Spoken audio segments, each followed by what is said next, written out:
Hace tanto tiempo yo compré una iglesia a precio de sangre entre crudo dolor.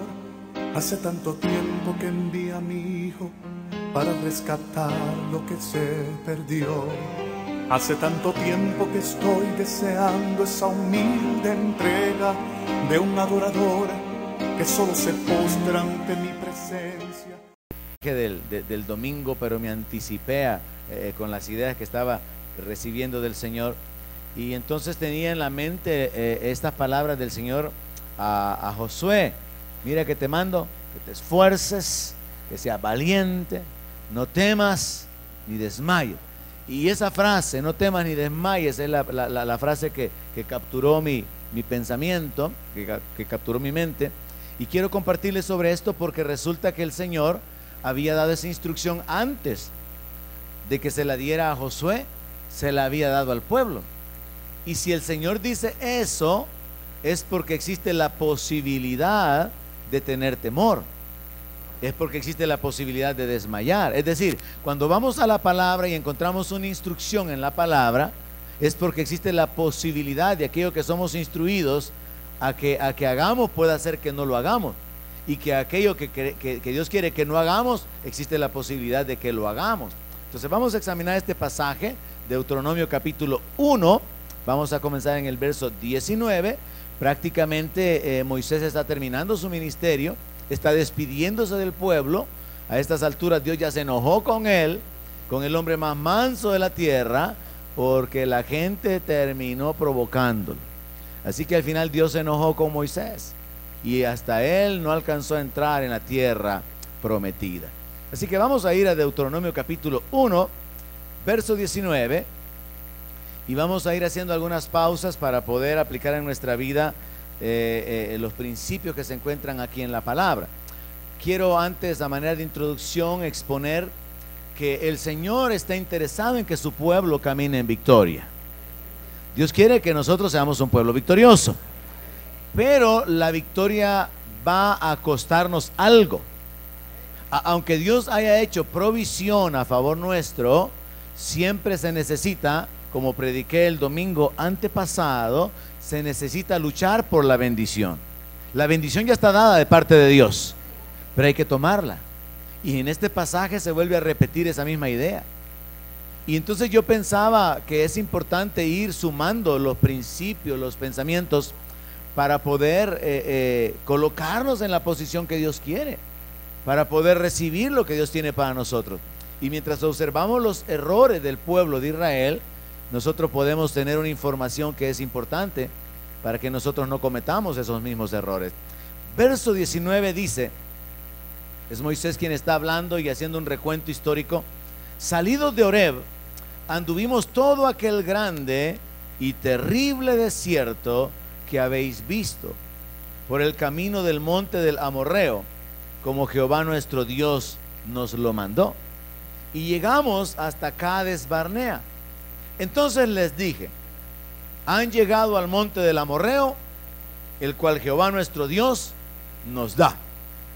Mira, Jehová tu Dios te ha entregado la tierra. Sube y toma posesión de ella, como Jehová el Dios de tus padres te ha dicho. No temas ni desmayes. Hemos orado, pero oremos sobre la palabra. Padre, necesitamos que tu Espíritu Santo aplique la palabra sobre nuestra vida. Te damos las gracias por la oportunidad de estar aquí una vez más, por este privilegio de meditar en tu palabra, por el privilegio de ser llamados tus hijos, por el privilegio de tener tu presencia y tu guianza. Gracias, Padre. Gracias porque esta noche tú puedes hablar a nuestro corazón, establecernos, afirmarnos y edificar nuestra fe. Gracias, Padre, por hablar a nuestra vida hoy, en el nombre de Jesús. Amén. Gloria a Dios. Muy bien, entonces resulta que Moisés está diciéndole al pueblo que ellos llegaron al punto donde ya estaban enfrente de la tierra que iban a poseer. Estaban cerca de la bendición. Habían caminado por años en el desierto, pero ahora habían llegado al punto donde ellos podían apropiarse de la bendición. Ahora, en el verso 21 me llama la atención que Dios dice que la tierra les ha sido entregada. Tu Dios te ha entregado la tierra. Pero luego le dice a los israelitas que ellos tienen que hacer algo. Dios ya hizo lo primero. Ahora el pueblo tiene que hacer su parte. Sube y toma posesión de ella, como Jehová, el Dios de tus padres, te ha dicho. Y luego vienen las instrucciones: no temas ni desmayes. Es importante separar el hecho de que en todos los aspectos en los que nuestra vida se relaciona con Dios, hay una parte que le corresponde a Dios, pero hay una parte que nos corresponde a nosotros. El Señor ya había dado la tierra, pero al mismo tiempo le dice al pueblo que tiene que subir y tiene que poseerla. Tiene que haber una acción de parte del pueblo. Ahora, la tierra para nosotros ahora tiene que representar, como fue para el pueblo de Israel, la bendición. La bendición está delante de nosotros, hermano. Jesús ha hecho provisión absoluta de todas las cosas. Mi Biblia dice que yo estoy completo en Cristo. Si hay algo que yo voy a necesitar en mi vida, mi Padre ya lo sabe, y Él ya hizo provisión para eso. En su debido momento yo tendré que actuar en fe, y no solamente en fe, también tengo que haber actuado en obediencia, pero también tengo que haber obedecido estos principios de no desmayar, de no tener temor y no caer en la incredulidad ni en la desobediencia, que son parte de los principios que vamos a ver, que fueron los errores de los israelitas.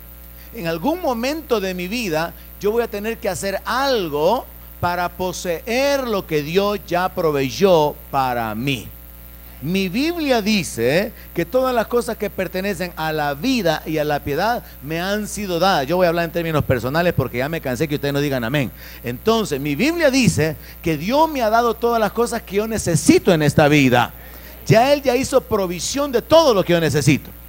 Y yo me ponía a pensar mientras estaba en la casa, antes de venir para acá, que si yo voy a vivir unos 40 años más, entonces ¿cuánto dinero voy a necesitar en 40 años más? ¿Se ha puesto usted a pensar cuánto dinero usted podría necesitar?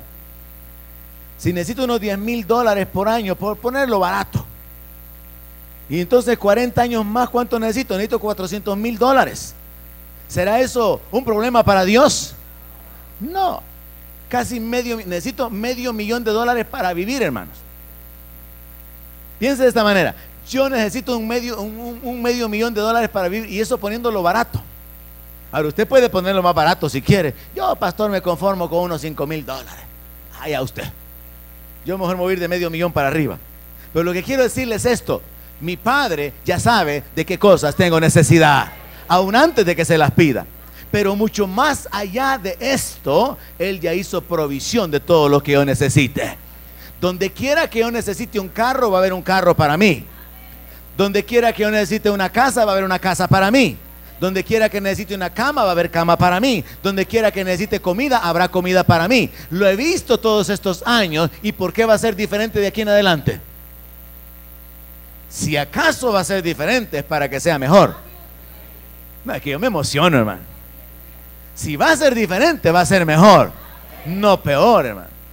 Entonces es importante entender que Dios obra de esta manera. Él hace la provisión, pero luego Él espera que el pueblo, tomando los principios de la palabra, pueda poseerlos. Ahora, yo le preguntaba al Señor en mi conversación personal sobre aplicar la palabra: Señor, pero hay gente en la iglesia que ha obedecido esta instrucción de no temas ni desmayes. No han tenido temor, a pesar de los problemas, han seguido adelante y no han desmayado. Aquí están, pero todavía no los veo bendecidos. Y entonces Él me hacía ver que es necesario aplicar los demás principios que están aquí, porque también se nos habla de la obediencia en el momento que Dios nos manda a obedecer. También se nos habla de la incredulidad en el momento que hay que creerle a Dios. Y esto es lo que a veces enreda nuestra vida, de manera que para poder caminar en la bendición de Dios, no solamente se demandan dos cositas. No, hay una suma de elementos que hay que acumular para poder ver la manifestación de Dios completa en nuestra vida. Si nuestra obediencia es parcial, nuestra bendición va a ser parcial. Si nuestra fe es parcial, también la bendición. Es como que sea algo intermitente, nuestra comunión, nuestra entrega, el creerle al Señor. Entonces de igual manera vamos a poseer, luego nos alejamos, como el pastor predicaba el domingo, nos apartamos de aquello en lo que estábamos firmes, y esto nos deja sin cobertura, nos deja sin la bendición. El hijo pródigo, cuando se apartó de la casa del padre, dejó de tener la comida, la protección, el favor, la identidad y todo lo que había ahí. De una manera similar, nosotros mientras nos apartamos, perdemos lo que Dios tiene para nosotros. Así que lo primero que tenemos que entender es que la tierra representa la bendición, la promesa que Dios les había dado. Representa la libertad, representa la prosperidad, porque Dios les dijo: los voy a sacar de esclavitud a libertad. Los voy a sacar de este lugar donde están comiendo como esclavos y están ahí con gran esfuerzo cada día recibiendo una ración de comida que es la ración de esclavo, a una tierra de abundancia, una tierra donde fluye la leche, donde fluye la miel. Dios les habló de prosperidad, Dios les habló de bendición. Ahora, para nosotros entonces la tierra representa la bendición y Dios ya hizo la provisión para nosotros. ¿Cuántos saben, por ejemplo, que la Nueva Jerusalén ya existe? Dios no la está construyendo ni tiene problemas porque los chinos se han gastado todo el hierro. Dios no está con problemas porque resulta que es más difícil ahora conseguir oro y el oro está bien caro. La Nueva Jerusalén, la ciudad del gran rey, ya existe y un día descenderá con toda su gloria a la tierra. Dios ya hizo provisión, sepa eso. Dios ya hizo la provisión. Ahora usted tiene que efectuar alguna acción para poder poseerla. Y es aquí donde entra la importancia de los principios espirituales que muchos cristianos, la mayoría de cristianos, violan o violamos en algún momento de nuestra vida. Veo entonces a través de esta porción que hemos leído que lo primero es que se necesita esfuerzo para poder subir. Sube, se necesita esfuerzo. Sube, eso significa que hay que encaminarse, hay que movilizarse, hay que actuar. Y luego se necesita autoridad para tomar posesión. Dios le dice al pueblo: sube y toma posesión de la tierra que Dios ya te dio. Pues sí, pero allá habían habitantes. La gente que vivía ahí, Dios ya había decretado, porque Dios es el dueño de la tierra. ¿Cuántos saben eso? Dios ya había decretado: ya no quiero que vivan aquí, quiero que se me salgan. Y Dios iba a ocupar a su mismo pueblo como un instrumento para sacar a los moradores de esa tierra, porque se la habría de dar a la descendencia de su amigo Abraham. Y hasta el día de hoy le pertenece a ellos. Aunque los árabes la quieran, aunque los palestinos la quieran, esa tierra le pertenece a los descendientes de Abraham, porque Dios hizo un pacto con él. Así que Dios le dice: bueno, yo les di la tierra, pero suban, esfuerzo, y poséanla, autoridad. Es como que usted compre un inmueble, compre una casa y le dicen: pero mire, fíjese que la casa está usurpada. Entonces va a tener que desalojar a la gente. Un gran líder sacar a la gente de una casa. Tiene que ir a pelear para sacarla. Entonces esto fue lo que el Señor le dijo al pueblo de Israel: suban, pero con la única gran diferencia de que ellos no iban a ir en su fuerza a sacarlo. Dios iba a estar con ellos, hermano. Porque Dios está involucrado en el desarrollo, en la prosperidad, en la bendición de su pueblo. Así que Dios no dijo: bueno, miren, yo ya terminé mi parte, ya los saqué de la mano del faraón, ya los traje por el desierto, ahí está la tierra, ahí nos vemos, yo voy a ir a crear otros mundos, ahí vean cómo salen. No, Dios iba a estar con ellos hasta que ellos se convirtieran en esa nación santa, en ese pueblo santo, prosperado y bendecido. Pero esto fue lo que el pueblo en el camino olvidó, y por eso no obedecieron. Ahora, ¿por qué Dios les dijo que no tenían que temer ni tenían que desmayar? Esto tiene que llamar nuestra atención, y de hecho fue lo que cautivó mi mente para poder detenerme en este mensaje. ¿Por qué Dios les dijo que no tuvieran temor? Respuesta: porque había razón para que tuvieran miedo. Mire qué interesante. Dios les dijo que no tuvieran temor porque Él ya sabía que había razón para que tuvieran temor. Entonces ellos tendrían que caminar en obediencia a Dios, independientemente de las circunstancias, y obedecerle a Dios, creyéndole, confiando en Él. Luego también Dios les dice: no desmayes. Ahora, la palabra desmayar está conectado con el desánimo. ¿Cuántos aquí alguna vez se han sentido desanimados? ¿Alguien aquí se ha sentido desanimado? Ya no quiere seguir, pero ni con el trabajo, ni con los hijos en la escuela, ni con tanta cosa. El desánimo está relacionado con un quebrantamiento interno. De hecho, significa literalmente estar quebrantado espiritualmente.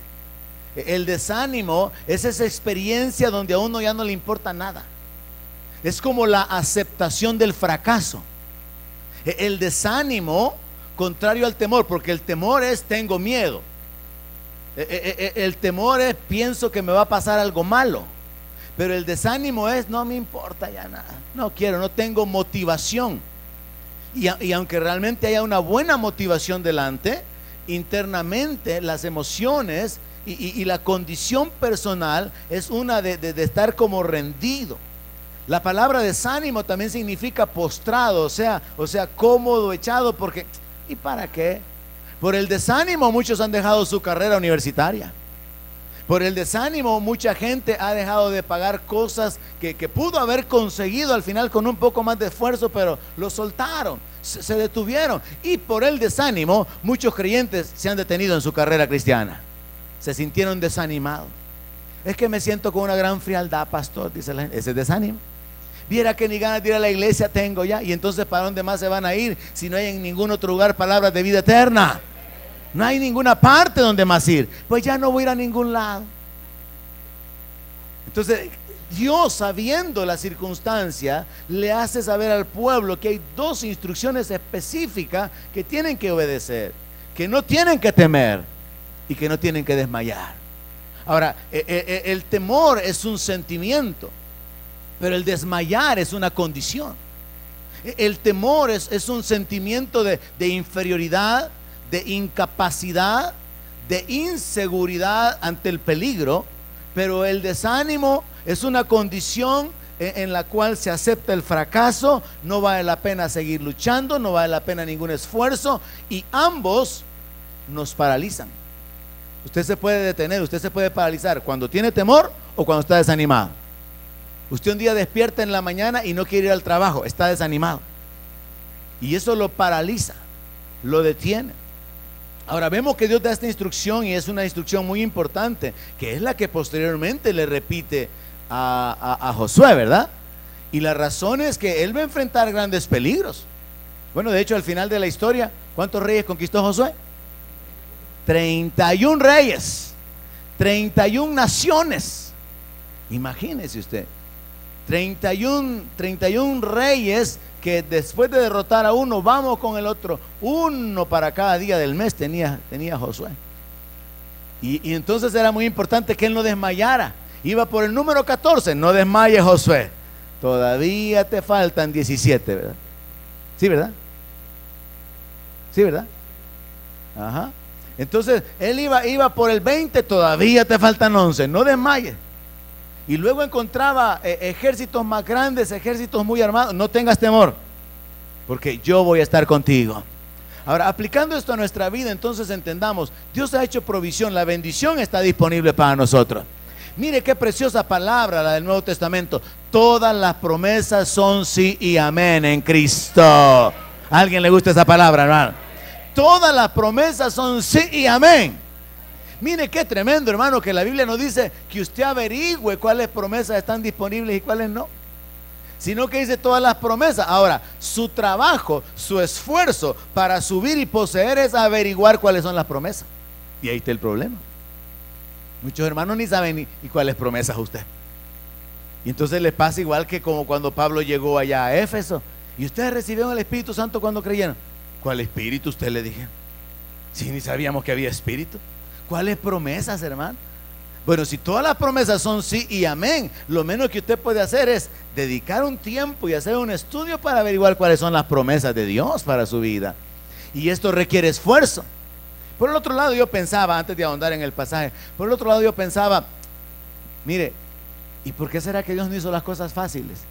¿Verdad que Dios pudo haberlos llevado a una tierra donde no hubieran moradores? Dios pudo haberlos llevado y decirle, vaya, aquí, en esta gran planicie, aquí rodeado de estos ríos, ahí construyan sus casas, allí trabajen, no nos metamos con los moradores, no nos metamos en problemas, aquí ustedes comiencen. ¿Verdad que Dios pudo evitar que fueran a la guerra? Dios pudo haberles hecho las cosas más fáciles, Pero ¿sabe qué he averiguado yo y he visto a través de la historia bíblica? Pero también es una realidad a través de la historia de la humanidad y a través de las experiencias personales y las experiencias de otros, que cuando las cosas no cuestan, no se valoran. Tenemos una generación de hijos que no saben lo que nos costó a nosotros la vida, y por eso no valoran lo que ellos tienen. Hablo en términos generales, y esto es algo no solamente aquí, es lo mismo en los Estados Unidos. Había una discusión sobre un joven con un hombre mayor, que el joven trató de humillarlo, haciéndole ver que ahora teníamos un mundo diferente, que él era como un dinosaurio a lo anticuado, y que ellos ahora tenían tecnología, y el muchacho se estaba ufanando, se estaba levantando en contra del anciano, haciéndolo quedar mal y ridiculizándolo por la época en la que él vivió. Y al final, cuando el hombre habló y le dijo: ¿y sabes por qué ustedes tienen eso? Porque nosotros lo hicimos para ustedes. Ustedes no lo consiguieron por ustedes mismos. Fue nuestra generación que les ha dejado ese legado. No es que ustedes lo han conseguido. Entonces lo cierto es que cuando no cuestan las cosas, no se valoran. Eso es una realidad práctica. Y aparte de eso, Dios quiere formar un carácter en nosotros. Por el otro lado, le mencioné la historia bíblica. En el tiempo de los jueces se nos menciona que había un pueblo ocioso, confiado y tranquilo. ¿Y qué pasa cuando el pueblo tiene todo bien? El pueblo cae en el pecado. Qué mejor ejemplo que la nación de los Estados Unidos, con toda su prosperidad, por causa de la bonanza. Lo mismo en Europa. Por causa de la abundancia, por causa de la bonanza, por causa de la condición económica, la gente se pierde, porque cuando no hay un esfuerzo, como que el carácter humano no se forma y no se desarrollan las virtudes y no se valoran las cosas. Las cosas que se reciben gratuitamente generalmente no se valoran, porque no nos costó conseguirla. Es raro que realmente se tenga esa virtud de valorarla. Y entonces yo llegué a esa conclusión. Dios podía haberlo hecho más fácil, pero Dios quería, número uno, juzgar a los moradores de esa tierra porque eran pecadores. Número dos, quería formar un carácter de guerra en su pueblo. Y número tres, quería que ellos confiaran en Él para ganar su victoria. Y es lo mismo con nosotros. Dios ya hizo provisión, pero quiere que usted aprenda a confiar en Él todos los días de su vida para poder caminar en victoria. Jamás usted va a llegar a un punto en su vida donde ya no van a haber luchas, a menos que se muera. Amén. Jamás usted va a llegar a un punto donde diga: mire, pastor, usted se equivocó en ese mensaje, yo sí que ya no tengo problemas de nada. Siempre van a haber luchas, siempre van a haber decisiones, siempre van a haber presiones, siempre van a haber aflicciones mientras estemos en el mundo, y siempre tendremos que resistir a un enemigo que se levante en contra nuestra. Verso 22. Vinisteis a mí todos vosotros y dijisteis: enviemos varones delante de nosotros que nos reconozcan la tierra, y a su regreso nos traigan razón del camino por donde hemos de subir y de las ciudades a donde hemos de llegar. Y el dicho me pareció bien, y tomé 12 varones de entre vosotros, un varón por cada tribu, y se encaminaron y subieron al monte y llegaron hasta el valle de Escol y reconocieron la tierra. Y tomaron en sus manos del fruto del país y nos lo trajeron y nos dieron cuenta y dijeron: es buena la tierra que Jehová nuestro Dios nos da. ¿Qué dijeron?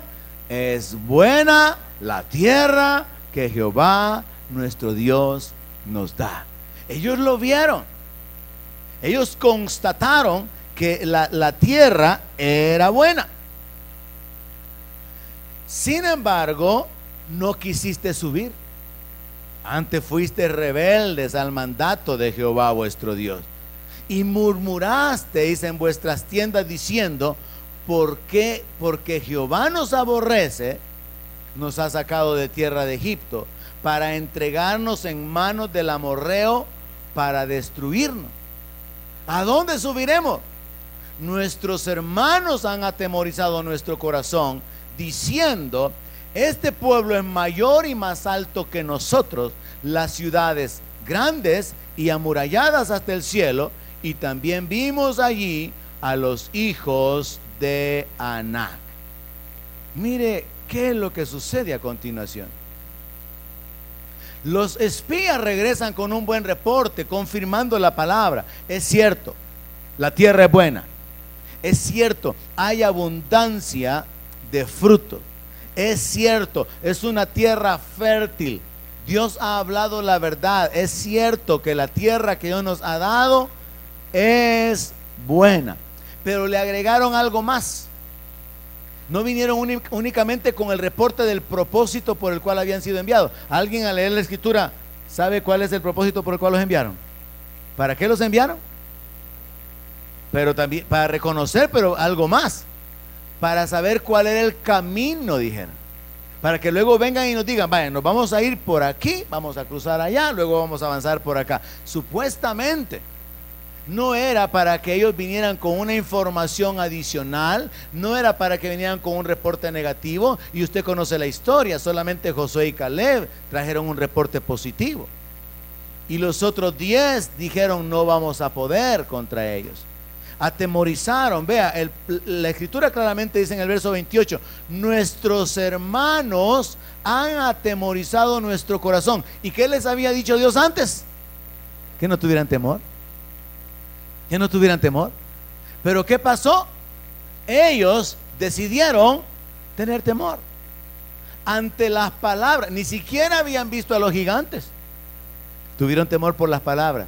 Mire, ¿se ha dado cuenta usted de que a veces nosotros tememos a cosas que no hemos visto?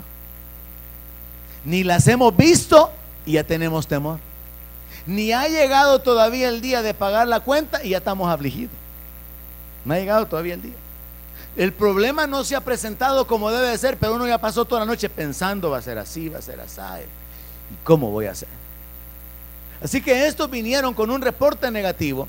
El resto del pueblo no había visto a los moradores de la tierra, pero ellos fueron atemorizados por las palabras, porque literalmente ellos vinieron con un reporte. Ese pueblo que Dios quiere que saquemos de ahí, que desalojemos de ahí, es un pueblo más grande que el nuestro.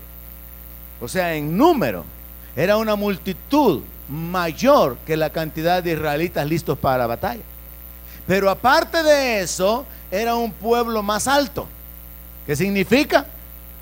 Que ellos los consideraban más robustos, más fuertes, mejor preparados físicamente. Y aquí es donde se necesita creerle a Dios y obedecerle a Dios, hermano.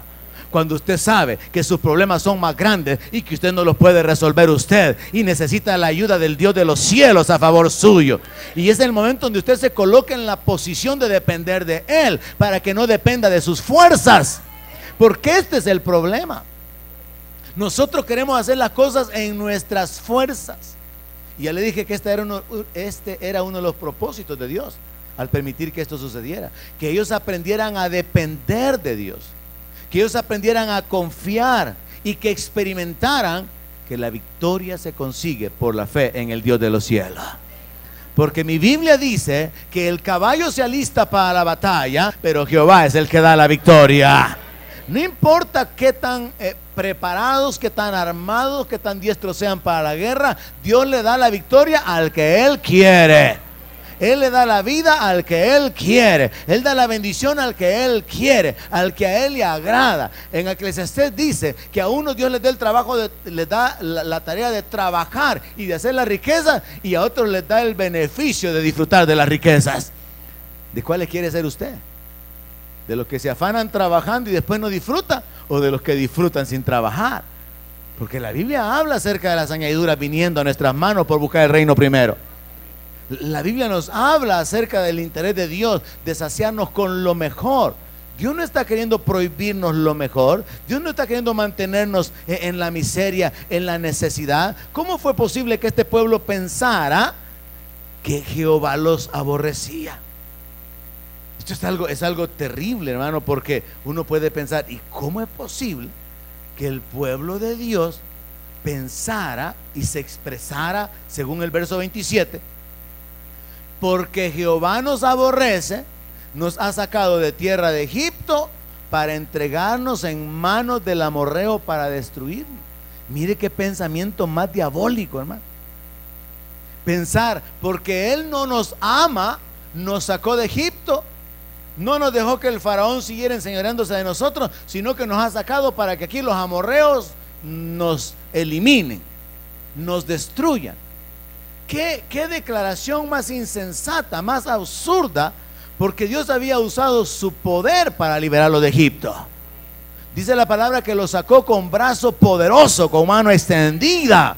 Hizo grandes señales, castigó, humilló a Faraón. De hecho, cada una de las plagas que Dios trajo sobre Egipto era para humillar a cada uno de los dioses egipcios. Y ahora esto llega a la conclusión, es que porque Él no nos ama es que nos ha traído aquí. Mire, hermano, Dios no lo ha traído a usted aquí para dejarlo solo. Dios no lo ha hecho caminar a usted todos estos años sosteniéndolo con su gracia para que ahora se lo lleve la tristeza, hermano. No, hermano, créalo. Dios no ha estado con usted renovando la misericordia cada día para que un día repentinamente Él dejarlo abandonado. No, Él va a terminar la obra que ha comenzado en usted. Pero usted va a tener que continuar siendo fiel y obediente a su palabra, aunque sienta que no puede obedecer a una instrucción como no temas. Porque en algún momento puede ser difícil. Usted le puede decir a un niño que está caminando de su mano que no tiemble, que esté tranquilo ante el payaso feo que está enfrente haciéndole muecas, y el niño se está escondiendo. La niña tiene temor. Usted le puede decir a su hijo, a su hija chiquitita, que cuando están penqueando la piñata, que no es algo malo, es algo bueno, es diversión. Pero la niña está temerosa, el niño está queriendo esconderse y comienza a llorar. Y usted, no tenga miedo, mi amor, no tenga miedo. Pero la decisión la tiene que tomar el niño o la niña.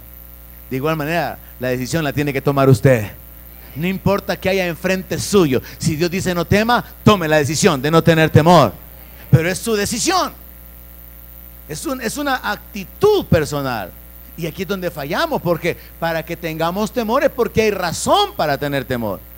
Pero luego, para que no tengamos temor, es porque hay un Dios, el Dios de los cielos detrás de nosotros para sostenernos. Y tenemos que confiar en Él. Ahora vean lo importante de la historia. Dios les había dicho primero que no tuvieran temor. Los espías dijeron después que no podrían. Ellos recibieron el reporte de los espías y no recibieron el reporte de Dios. Ellos le creyeron más a los espías que a Dios. ¿Y usted a quién le cree? ¿A las noticias del periódico? ¿Usted a quién le cree? ¿A los vecinos? ¿A la gente que habla mal sobre las condiciones y las circunstancias? ¿O a Dios que dice no temas, manada pequeña, porque a mi Padre le ha placido entregarte el reino? ¿A quién usted le va a creer? Eso es algo muy importante. Y por eso, hermano, es tan fundamental el ocuparnos de la palabra. Mire, yo creo que martes, jueves y domingo realmente no es suficiente, fíjese. Supóngase que usted comiera 3 días a la semana. ¿Cómo estaría? Primero se me pondría pechito, después anémico, y de último ya no estaría. Ahora, espiritualmente, comiendo 3 días a la semana, cuando hay tanto de la palabra de Dios, tantas promesas, tanta riqueza, tantos principios, tanta bendición, y nosotros nos conformamos con una dieta bien balanceada, de que estamos comiendo light.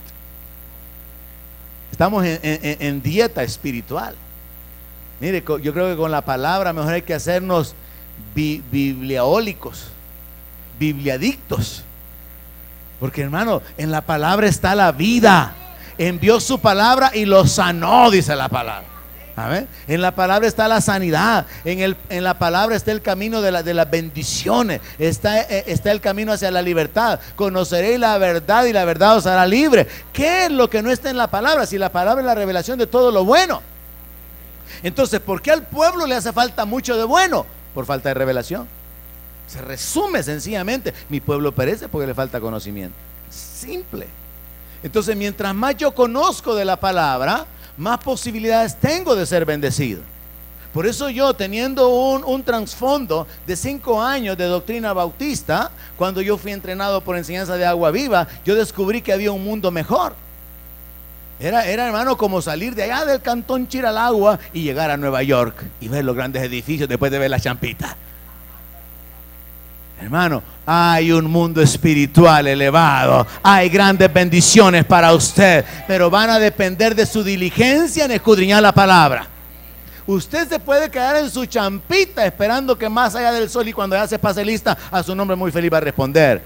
pero yo quiero aquí y ahora 100 veces más. Yo quiero aquí y ahora ver el respaldo de Dios. Yo quiero aquí y ahora ser un instrumento en las manos de Dios. Yo quiero aquí y ahora ver a Dios multiplicar mi semilla y hacerme que yo tenga siempre en todas las cosas todo lo suficiente para poder participar de toda buena obra. Jesús dijo, yo quiero tener esa bienaventuranza de poder ser de los que dan, no de los que piden, sino de los que dan. Amén. Y todo eso es posible con la revelación de la palabra, pero hay que alinearse con los principios. Los espías, en lugar de cumplir con la misión de averiguar el camino, vinieron con un reporte de desánimo. Sí dijeron, la tierra es buena, pero el pueblo es mucho mayor y como que están mejor comidos que nosotros. Es un pueblo más grande. Y aparte de eso, ahí hay gigantes y ahí están los hijos de Anac.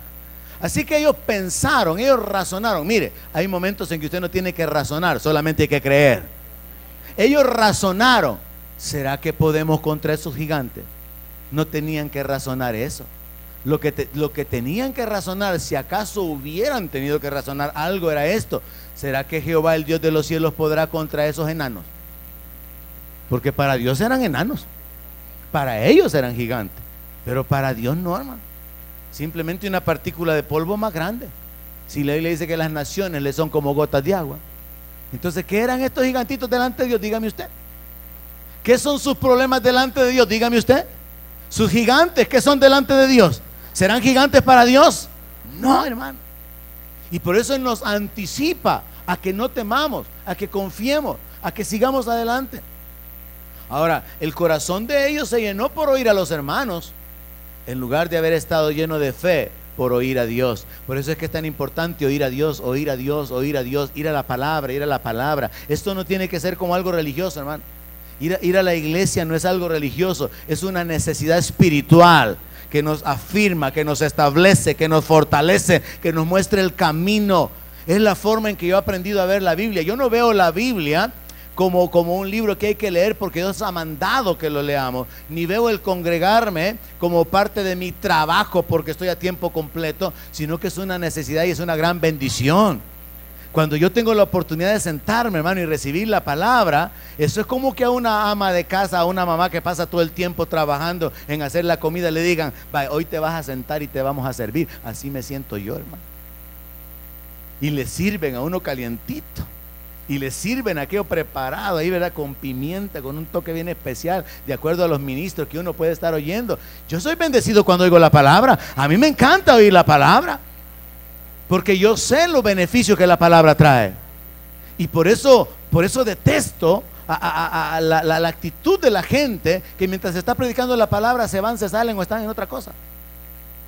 Porque yo sé que no han entendido que Dios puede cambiar su vida en un instante. Una palabra puede cambiar su vida. Verso 29.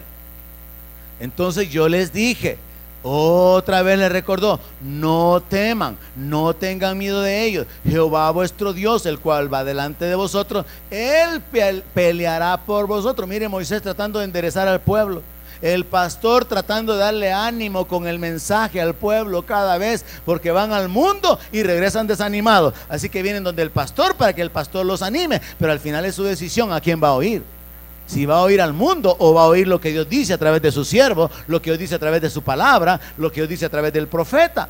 Y entonces Moisés está tratando de animarlos y les recuerda las obras de Dios y les dice, miren, conforme a todas las cosas que hizo en Egipto delante de sus ojos y en el desierto, ustedes han visto que Dios los ha traído como trae el hombre a su hijo, por todo el camino que habéis andado hasta llegar a este lugar. ¿Cómo trae un hombre a su hijo? Pendiente de él, cuidándolo, no lo abandona. Usted no le dice a un niño menor de 10 años, mira, agarrás el bus y te vas para el centro y caminas para el Sagrado Corazón. ¿Ya que no? Y cuando ya hayas terminado de hacer el mandado que te digo, te vas allá por Soyapango, allá por la Santos 2. Usted no hace eso. Usted cuida a los niños. 21 años el cipote y todavía anda de la mano, lo lleva a la escuela. ¿Por qué? Porque los niños se cuidan. Y Moisés le dice eso. Ustedes han visto que Dios los ha traído como el hombre trae a su hijo. Les está hablando del amor paternal. Dios tiene cuidado de sus hijos, hermano. Y entonces Moisés le dice que Dios ha estado obrando. Verso 32, y aún con esto no creísteis a Jehová vuestro Dios, ni porque Dios ya manifestó su poder, no han querido creerle a Él, sino que le han creído el reporte de estos ingratos que mandamos a espiar la tierra. Mejor no los hubiéramos mandado. Verso 33, ¿quién iba delante de ustedes por el camino para reconocer el lugar donde habían de acampar? Con fuego de noche para mostrarles el camino por donde anduvieran, y con nube de día. Mire, Moisés hace referencia a los milagros que Dios ya había hecho. ¿Sabe? Hay un momento, hermano, en que los milagros y las experiencias que hemos tenido con Dios en el pasado nos ayudan para seguir confiando en Dios en el presente. Porque uno puede recordar, igual que David: Dios me ayudó con el oso, Dios me ayudó con el león, así que le voy a ir a dar en la torre a ese gigante, porque Dios estuvo conmigo. Moisés está usando el mismo principio mucho antes de David, y está diciendo: Dios estuvo con fuego en la noche para cubrirnos en el desierto del frío, y Dios estuvo como una nube. Dios cambiaba la columna de fuego por una columna de nube en el día, y en la noche volvía a encender la nube y se convertía en columna de fuego. Y el pueblo de Israel todavía hablando maldiciones, porque Jehová nos aborrece, nos ha traído aquí. ¿Qué cosa? Solamente alguien que no esté enfocado en las obras de Dios y no esté oyendo al hombre de Dios y no sea sensible a la palabra o a la revelación de Dios puede hablar de esa manera. Pero en fin, ellos estaban desanimados, porque eso es una decisión.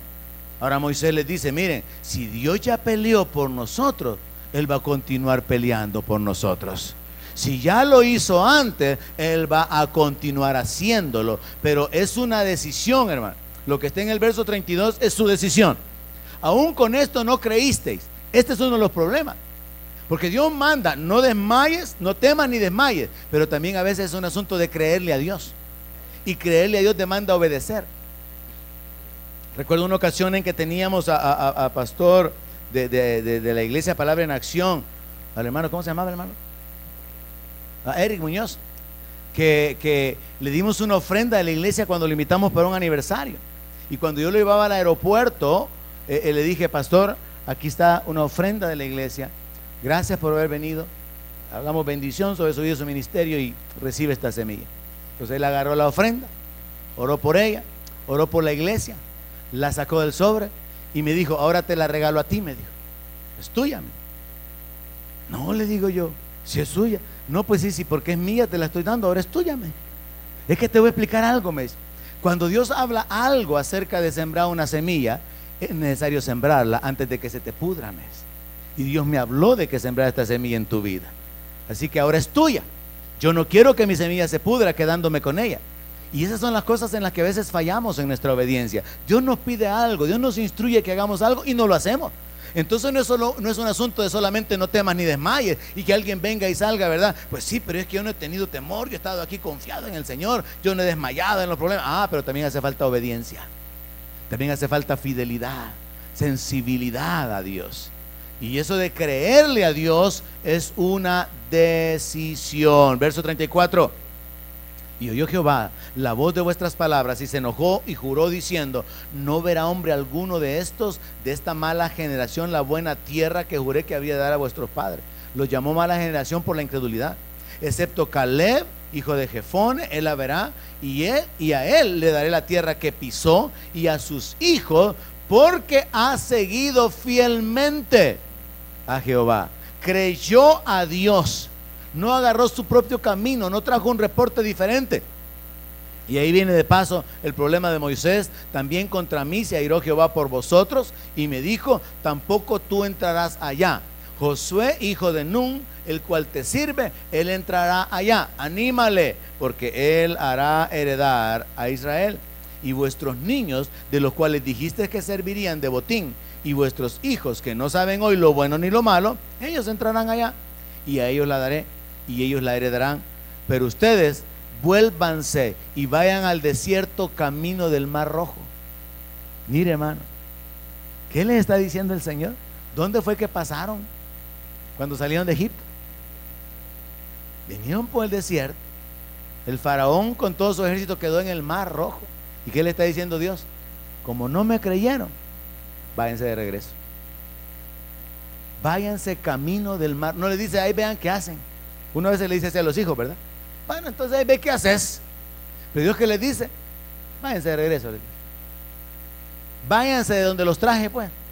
Váyanse camino a Egipto. Váyanse a donde eran esclavos. Ahora, la incredulidad no agrada a Dios, es una afrenta.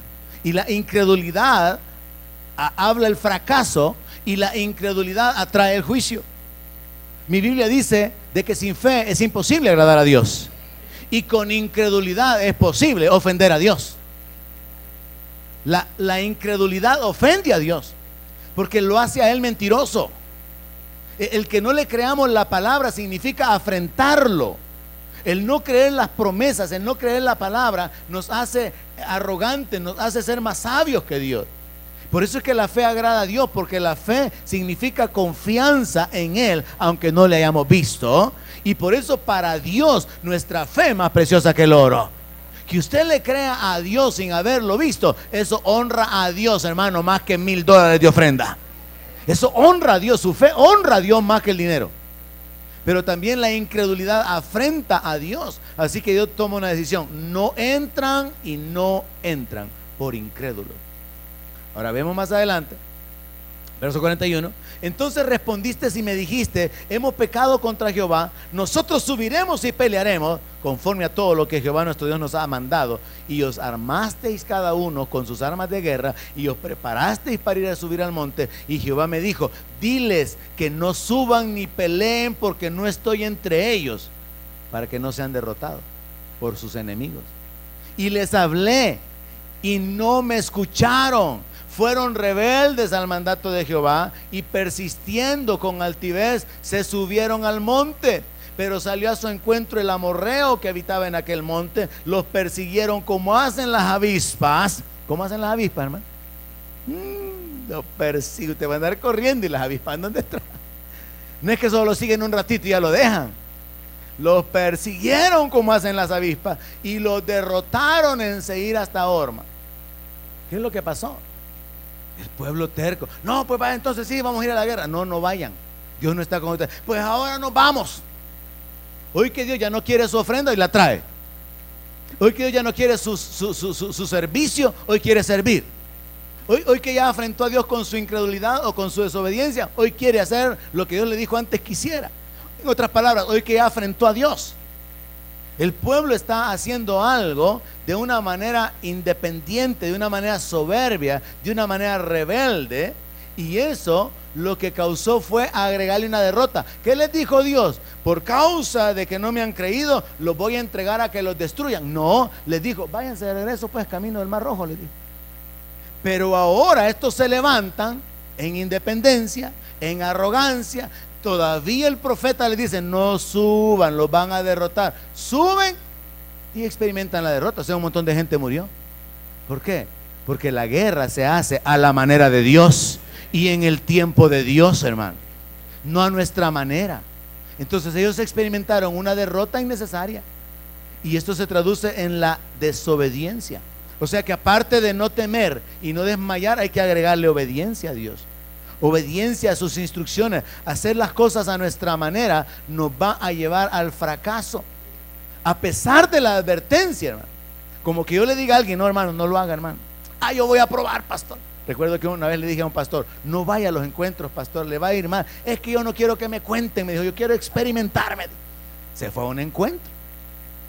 Después me vino contando que venía con ganas de darle a los organizadores del encuentro, porque le habían profetizado unas cosas todas atravesadas, y que el Señor le había dicho que él andaba como el gato y el ratón, y que el Señor era el ratón y que él era el gato, y que lo habían dado buscando, pero que el Señor no iba a dejar que lo encontrara porque quería que lo siguiera buscando más, y que las cosas que le estaba preguntando no se las iba a revelar, pero con un grito.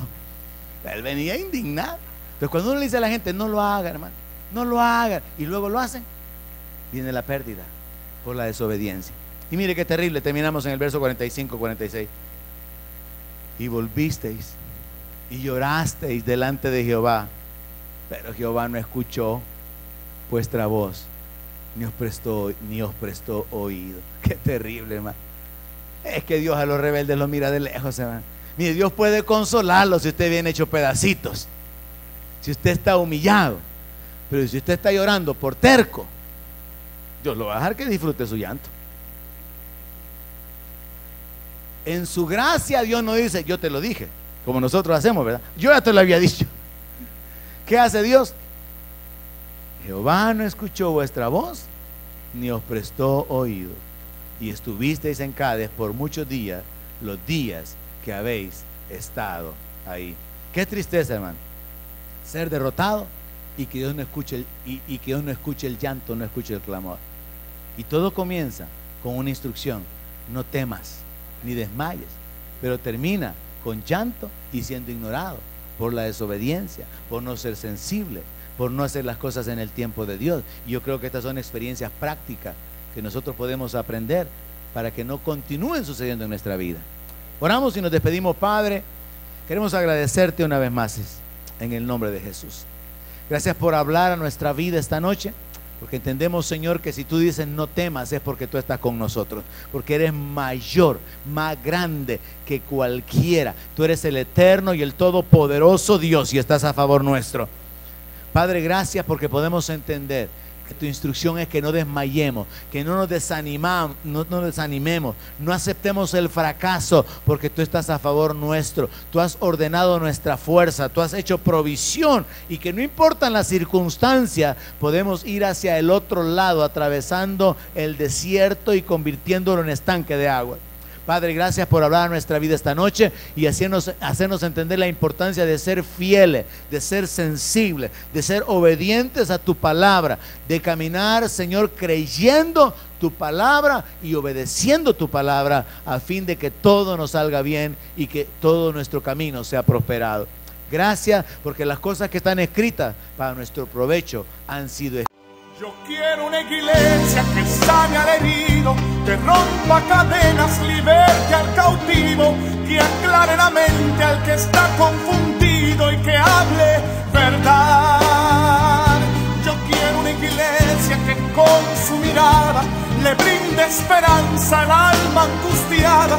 Yo quiero una iglesia que sane la herida de la humanidad. Yo quiero un rebaño donde mis ovejas se sientan seguras y llenas de paz, donde mi palabra sea su alimento, allí quiero morar.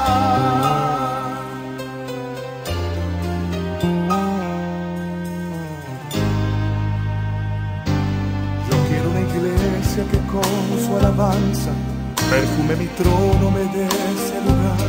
Una iglesia que sepa hacer diferencia entre el bien y el mal. ¿Dónde está la iglesia que fue perdonada y que fue liberada del castigo atroz? Aquella que al ver si alguno ha caído le extiende la mano y perdona su error. Iglesia despierta, ya llegó el momento de tu redención. Yo quiero una iglesia que sane al herido, que rompa cadenas, liberte al cautivo, que aclare la mente al que está confundido y que hable verdad. Yo quiero una iglesia que con su mirada le brinde esperanza al alma angustiada. Yo quiero una iglesia que sane la herida de la humanidad.